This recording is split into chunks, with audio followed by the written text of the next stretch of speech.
immediately after this. But let me explain a simple point from it. The PAC of old, the PAC first generation of leaders, as we all know, they were the risk takers. They laid down their lives, and they knew that there will be a decision made by history to choose other leaders. Our concept of leadership in the PAC was not one where Ofela in a position. They knew exactly that there will be other leaders as generations go on. But their historical role at that time was to take the risk, to confront the enemy directly, and to shake the tree, as Sabelo used to like saying, so that we can get into the next level. Those leaders suffered immensely. I don't want to go into that episode, but I don't have any doubt in my mind that that Mutupe, Zephania Mutupe, was one of the worst, the epitome, the topmost people who were severely tortured by the Boers whilst in captivity. His story hasn't been told well enough, but everybody who was in at that time, they even put in a straight jacket. I don't know if you know it. It's this thing about Wala and also it's called a straight jacket. They use it in hospital for people who are of unsound mind and so on. They use it largely at those type of hospitals because he was tortured whilst in prison during the 90-day detention period. Uncle Zeph was also responsible for activities of Porto. So he stood by that. He created an opportunity to raise these charges in the courts. The courts dismissed it, but there's no doubt, as I said earlier, that Uncle Zeph, the late Uncle Zeph, was the most tortured. Up to a point that at some stage, we were not sure that Uncle Zeph was of sound mind, because once you've gone through that torture, pain at the personal level, you don't become yourself again. And Uncle Zeph was a leader. Can you imagine then what happens to us, the rank and file? Can you imagine what happened to people who were charged? They used a law or part of a legislation that said common purpose to hang most of our comrades in the death row. So the PAC had a long list of members of the organization. Abapatale negas. No, not this English I'm talking. Abapatale negas. Now I want to introduce the next speaker in a different way. I want to talk about the discussion between Uncle Zeph and Mapetla Mahaka. Uncle Zeph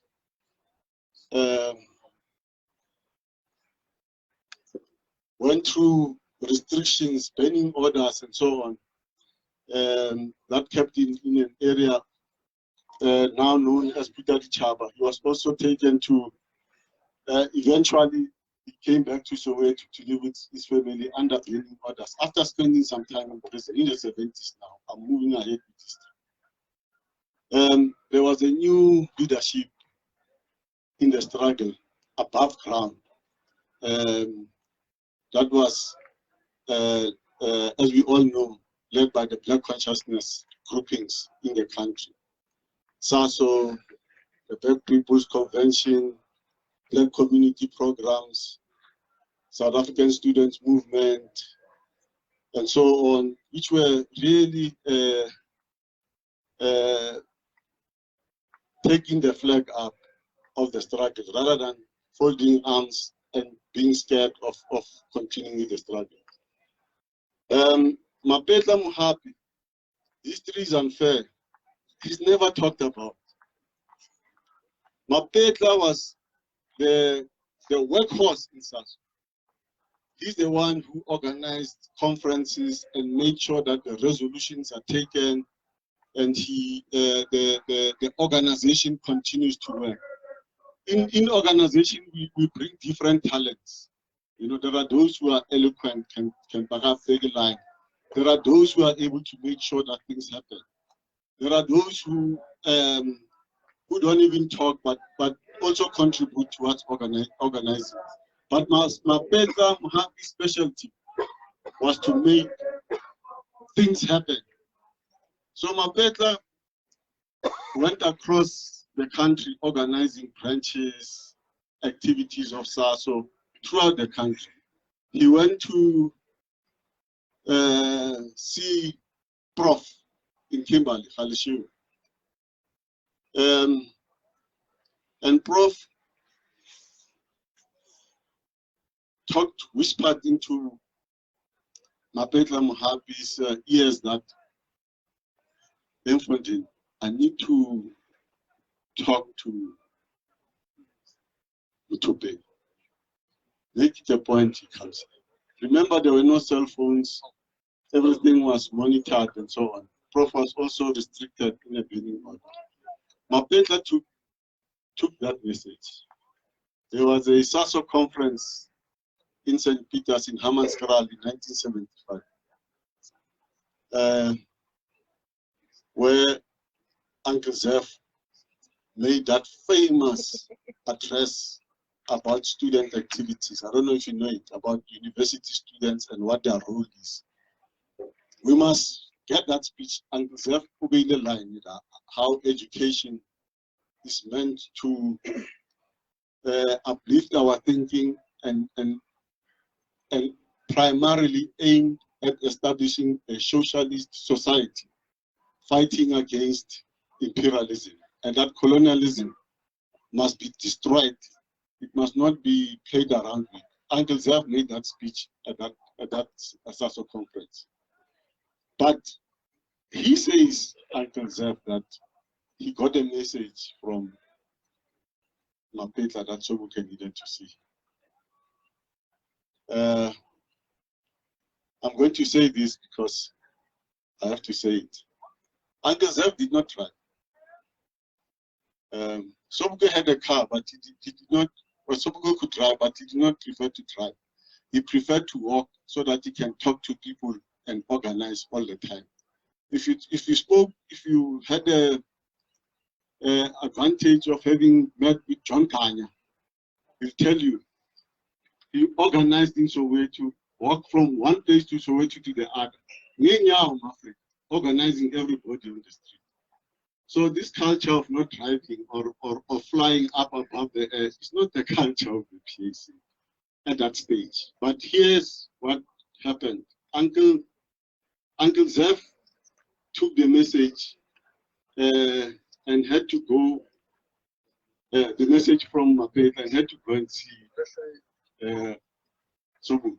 The long and short of it is, these leaders were reorganizing and repurposing the PAC underground. But at that meeting, Uncle Zeph was informed by Sobukwe that Sobukwe said it very clear that I'm poisoned. And this was in 1975. He said, when I was on Robben Island, I was poisoned, and I feel that my health is deteriorating. Zeph, go and tell the people. Let us prepare so that the struggle continues. Uncle Zeph, because you see, when you're poisoned, everybody, so people did not believe it. But Sobukwe knew his health. And it's true, Sobukwe disappeared on Robben Island. His family didn't know where he was for almost 14 days when he was on Robben Island. He disappeared. Veronica could not find him. And Sharpeville says this is when he was poisoned. This thing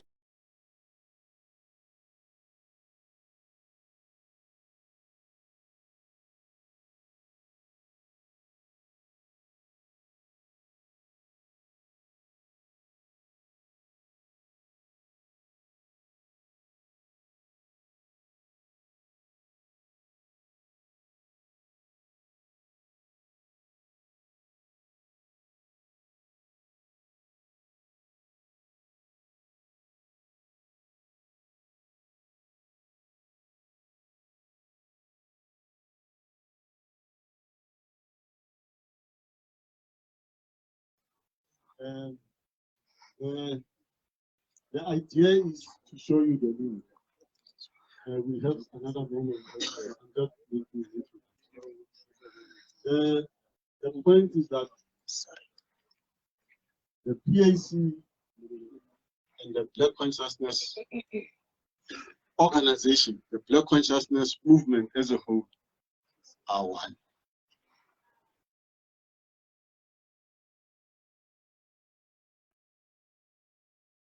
Was in the action committee that with others that established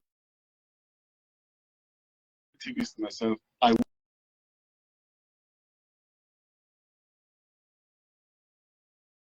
and we can't deny it. It's there. What we must apply our minds on is how do we make this linkage work for us and for the Black Consciousness? We must debate these things, we must discuss them, and we must be open, because in the struggle, if we are one-track minded, we'll go into a struggle. We must be able to see things from all angles in a 360-degree view, so that we know when we make a decision where we're going to, and all of us understand where the decision is going to. That's basically the principle of democratic centralism. We discuss and discuss until we get to another level.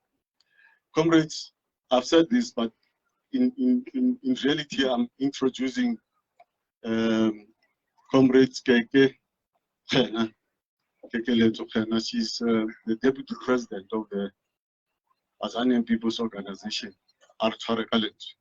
Comrades, Arma Amkhelenga.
One nation.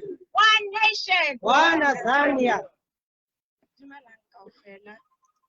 I'd like to recognize the leadership of AZAPO. I'd like to recognize the leadership of the PAC. I'd like to recognize and honor everybody gathered here today. I do not take this opportunity lightly. I walked in here this morning and I thought I knew exactly what I wanted to say. And then when I got here, I found industrial artists laying on the ground. And it took me back to the time when I was a child, growing up in Soweto. And I remembered seeing amakasba, motors and with big brown cars, and some were yellow with blue stripes. I knew even then as a child that when I saw those cars, it meant run. Because if they caught you, it didn't matter how young you were either beaten or dead. I imagined then the violence of the South African police at the time.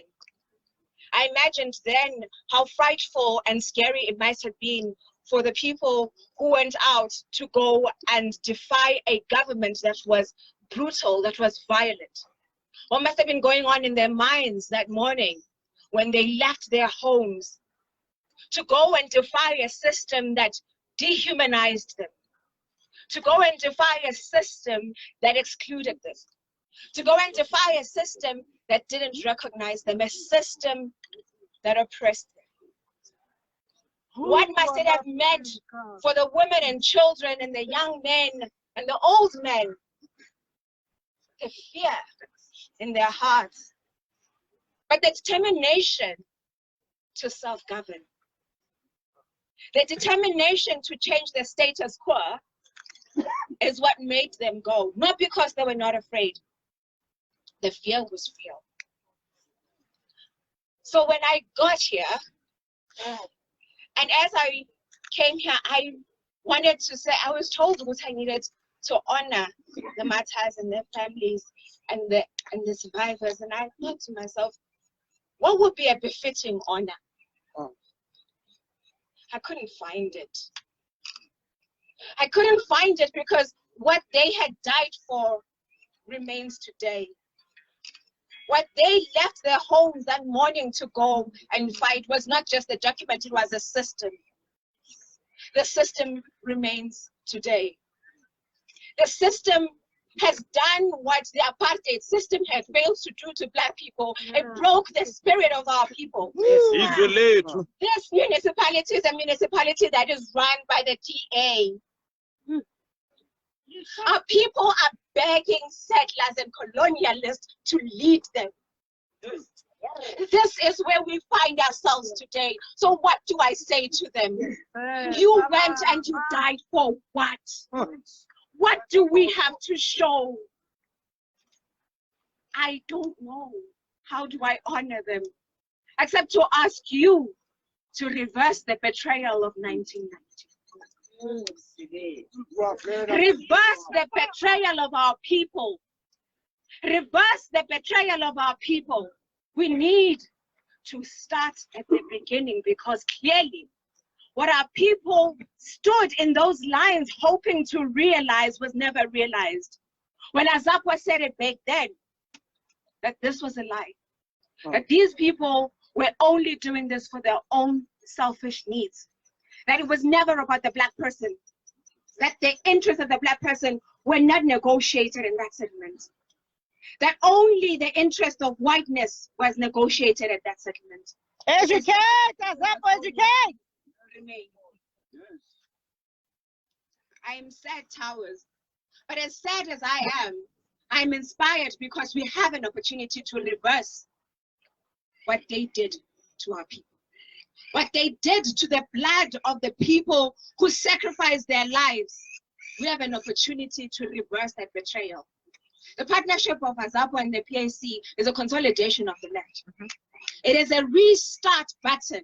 It is a restart button to restart the liberation of Black people, because that liberation never happened.